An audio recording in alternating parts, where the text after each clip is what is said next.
Então, a gente inicia essa discussão. Esse é o livro Porte, mas essa é a 8ª edição que tem em português, né? E a gente inicia essa discussão, vai falar sobre os distúrbios da regulação da pressão sanguínea. Distúrbios, né? Arterial, vai falar sobre arterial, hipertensão secundária, que é devido a outra hipertensão maligna, crise, pressão sanguínea não, idosos. Né? A leitura desses vai fazer além de fazer leitura tática. Então, as primeiras discussões que a gente vai trazer são, de fato, sobre a pressão sanguínea arterial, né?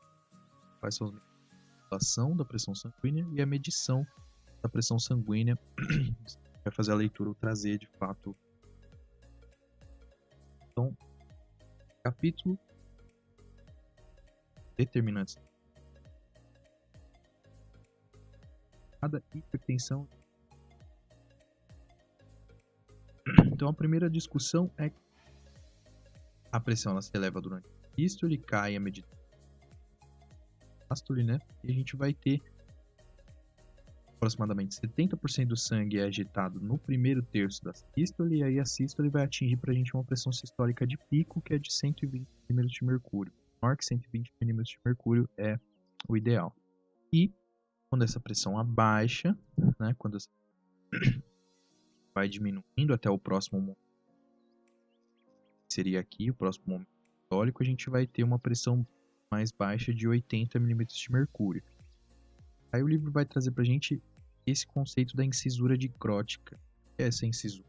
Então, isso aqui acontece porque aqui a gente tem sístole, contração do ventrículo, e aqui a gente tem o fechamento da válvula aórtica.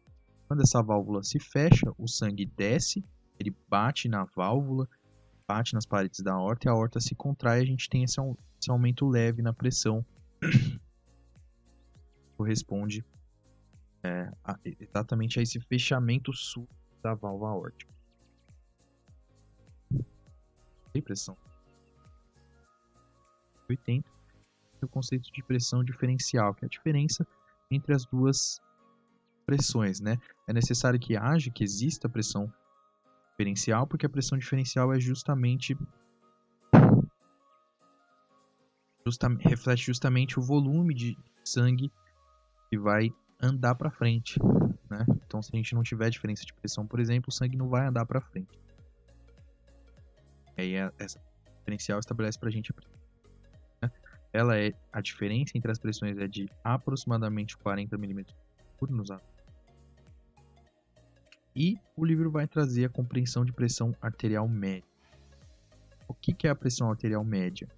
Não é simplesmente uma média estabelecida entre as duas pressões, mas é um cálculo que a gente realiza para entender qual que é a pressão arterial em média desses dois momentos, né? E aí por que não é um simples cálculo matemático? Porque o momento de diástole ele é mais longo. Né? O tempo que a diástole dura ela é mais longa. Observar, traçasse uma linha.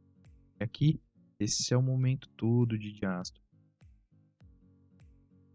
Bom, esse daqui, desde esse momento, é o momento todo de diástole. O momento de sístole é muito menor. Começa aqui e termina, é bem mais longo. Então, essa pressão arterial média é aproximadamente 80 a 100 mm de mercúrio, e ele é um indicador da perfusão tecidual de fato. Como que é calculada a pressão arterial média? Ela é determinada pelo débito cardíaco, que é a frequência com que o coração bate, o volume de sangue injetado a cada batimento, né? E a resistência vascular periférica. Então, a base para o cálculo é pressão sanguínea média é igual a débito cardíaco pela resistência vascular periférica. Eu, inclusive, fiz uma pesquisa como que se realiza de fato o cálculo.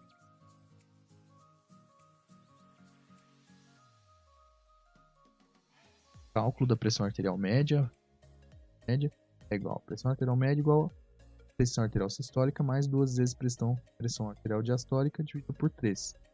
Ou pressão arterial média igual a pressão arterial diastólica mais a diferença entre as pressões dividido por 3. Cálculos funcionam,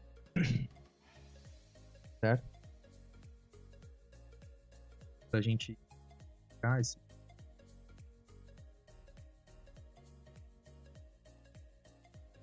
cálculo, por exemplo, pode fazer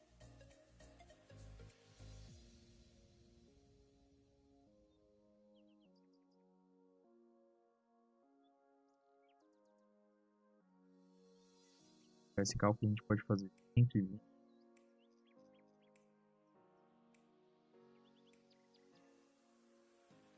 vezes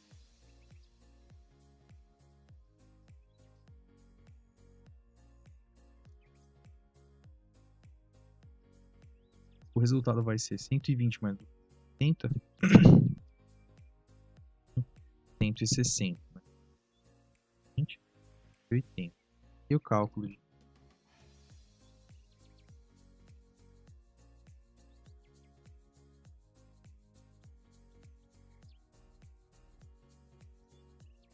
divisão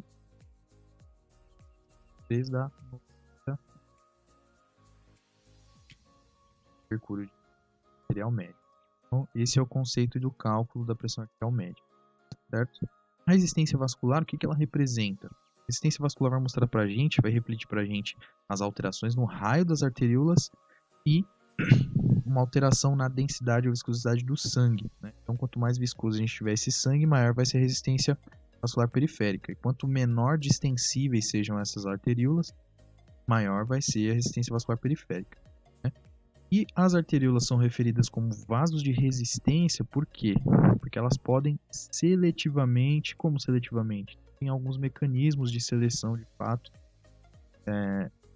de alguns pontos específicos das arteríolas, que vão fazer com que elas se contraiam ou com que elas relaxem. Esse é o início da nossa discussão. Então o livro traz para a nossa discussão os mecanismos da regulação da pressão sanguínea. Aí o livro cita que os diferentes tecidos do organismo são capazes de regular o próprio fluxo sanguíneo, porém é necessário que a pressão seja relativamente constante, né? E a gente tem mecanismos de adaptação de curta duração ou de longa duração. Aí a gente tem a figura 23.2 que exemplifica para nós. Então, só para a gente entender, a gente tem aqui o débito cardíaco e a resistência vascular periférica que estabelecem a pressão arterial sanguínea, certo? O débito cardíaco é composto pelo volume sistólico e a frequência cardíaca. Quais são as alterações que a gente tem, né? Os dois grandes centros de regulação são os mecanismos neurais e humorais, né? Que aqui está representado pelos baroreceptores, e os mecanismos renais, né? O renina, angiotensina, aldosterona. Então, no rim, o que acontece? Então, se a gente tem uma decência do débito cardíaco no rim, a gente tem o rim produzindo renina, né? Aí a renina se converte em angiotensina nos pulmões, ela vira angiotensina 2, e ela já vem aqui e altera a resistência vascular periférica. E além disso, ela vem na glândula suprarrenal e estimula a produção de aldosterona, certo? A aldosterona, o que vai produzir, né? A aldosterona vai produzir uma maior retenção de sal e água do compartimento e que foi filtrado de volta para o compartimento intravascular. A gente vai ter um aumento do volume de sangue, um aumento do retorno venoso, um aumento da fração de ejeção, um aumento do mecanismo de Frank-Starling, né? Um aumento no enchimento das câmaras cardíacas e um aumento na fração de ejeção, que estabelece um aumento no volume, né? E um aumento do débito cardíaco. O fato de que o coração contrai, se distende mais, faz com que a frequência cardíaca seja maior, a contração seja forte. E o fato de que está chegando mais sangue aqui pelas veias cavas estimula o volume ejetado, o volume sistólico ejetado. E a gente tem também o mecanismo de ação dos baroreceptores, certo?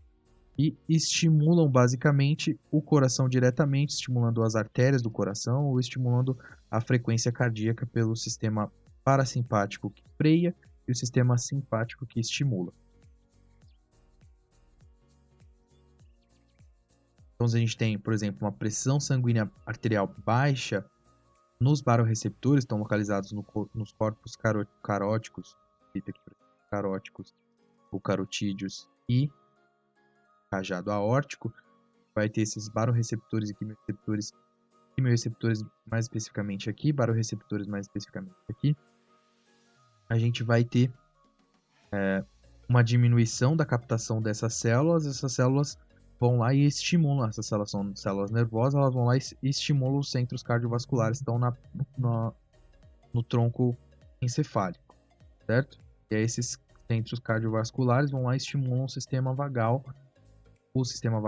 ou os nervos simpáticos para acelerar ou diminuir a atividade cardíaca. Então, o livro faz essa descrição, né? E aí a gente vai separar essa compreensão nas regulações de curta duração, que são os mecanismos neurais e os mecanismos tumorais, e longa duração, que é controlado basicamente pelo rim, pela função renal desse organismo, né? Então, os mecanismos de regulação de curta duração, eles agem durante minutos ou horas, né? E usualmente vão agir em frente à resposta ao exercício físico ou à mudança de posição do corpo, né? E, inclusive, eles são muito importantes para tentar manter a pressão sanguínea em níveis de sobrevivência em incidentes hemorrágicos agudos, né? Os mecanismos neurais são mais rápidos que os mecanismos neurais. E a gente tem nos mecanismos neurais a seguinte descrição. A gente tem os centros de controle, né, na formação reticular da medula e no terço inferior da ponte, certo? Que é o que a gente vai chamar de centro cardiovascular, que é onde estão regulados ali os impulsos parasimpáticos e os impulsos simpáticos. Os parasimpáticos pelo nervo vago, os simpáticos pela medula espinhal, os nervos periféricos simpáticos, certo? Aí dos gânglios. E a gente tem que a atividade simpática, ela produz constrição das pequenas artérias arteríolas e um aumento na resistência vascular periférica. Aí a gente vai ter dois tipos de reflexos, né? Reflexos intrínsecos e os extrínsecos. Os intrínsecos são os barorreceptores e os quimorreceptores, certo? Então, os barorreceptores, eles identificam queda de pressão, de fato, né? É por estiramento mecânico, então se diminui a pressão, o vaso trinca, né? O vaso diminui, e aí a pressão diminui, né? O vaso shrinka, e aí esse estirador mecânico que estava esticado, ele diminui e aí ele dispara centro cardiovascular. E os quimioreceptores monitoram oxigênio, dióxido de carbono e íons de hidrogênio. Então, se a gente tem uma baixa, por exemplo, no fluxo sanguíneo, uma baixa da pressão sanguínea, vai chegar menos oxigênio e vai começar a se formar dióxido de carbono e íons de hidrogênio, e eles vão disparar também, certo? Seguindo essa compreensão, a gente vem aqui observar onde é que estão posicionados, né? Então, aqui a gente tem os corpos carotídeos, e aí a gente tem vários baroreceptores e quimioreceptores, e também no corpo da aorta, onde a gente tem também quimioreceptores e baroreceptores, certo? Seguindo para os mecanismos morais. Aí o mecanismo moral está composto pelo sistema renina-angiotensina e vasopressina. Esse é dela. A gente tem algumas outras substâncias, como epinefrina também, pela glândula renal, que é então, porém aqui tem uma explicação básica sobre o sistema renina-angiotensina, né? A renina é liberada pelas células musculares em resposta a um decaimento na pressão, no volume ou na concentração de sódio. A renina é responsável por converter o angiotensinógeno, que é uma proteína do fígado, em angiotensina 1, e depois ela é convertida em angiotensina 2 nos pulmões pela enzima conversora de angiotensina. Está no endotélio dos pulmões. A vida útil, a meia-vida da angiotensina é baixa, porém a meia-vida da renina alta, né, de 30 minutos a 1 hora. Aqui só alguns minutos, mas a RNA é de 30 minutos a 1 hora, então vai persistir a produção de angiotensina 2 no organismo. Certo? Seguindo,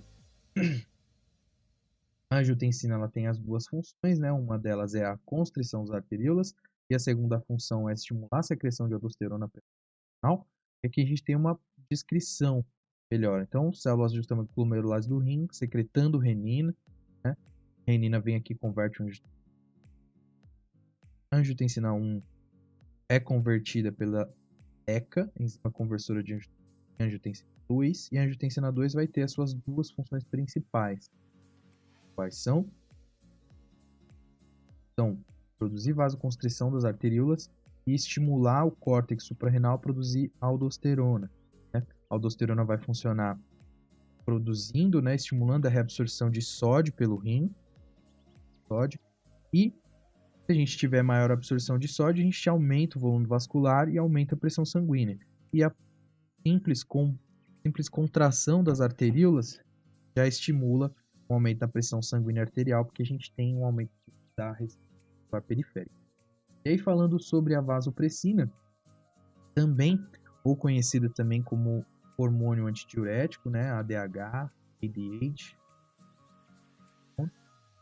ela é secretada pela neurohipófise superior e ela se secreta em resposta a reduções do volume, da pressão e da osmolaridade dos líquidos corporais. Tem um efeito vasoconstritor direto.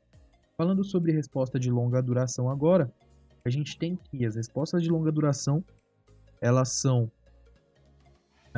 controlam a regulação diária, semanal e mensal da pressão sanguínea, né? E é grandemente dominada pelos rins. A gente tem duas maneiras em que a pressão arterial pode ser aumentada, que está exemplificada aqui nessa figura 23.5. Né? Então, pressão arterial pode ser aumentada por duas maneiras, ou um desvio na curva de eliminação renal, né?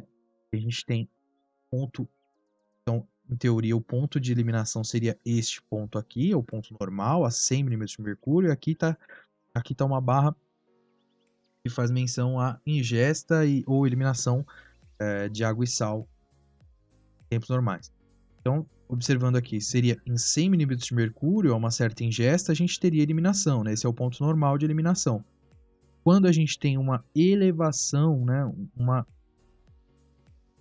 um deslocamento dessa curva à direita para um ponto em que é necessário que a gente tenha 150 mm de mercúrio, por exemplo, para poder começar a excretar água e sal, a gente tem um aumento da pressão arterial, porque essa pressão aqui elevada é pressão arterial de fato, né?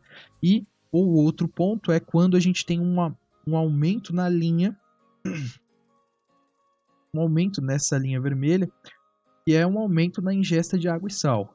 Né? Então, se existe um aumento sustenido da ingesta de água e sal, a pressão que é necessária para excretar essa água e esse sal vai ser mais alto também, né? Vai ser de 150 milímetros de mercúrio. Isso a gente está falando de uma produção crônica, certo? Uma produção, sim, não aguda, uma crônica, organismo crônico.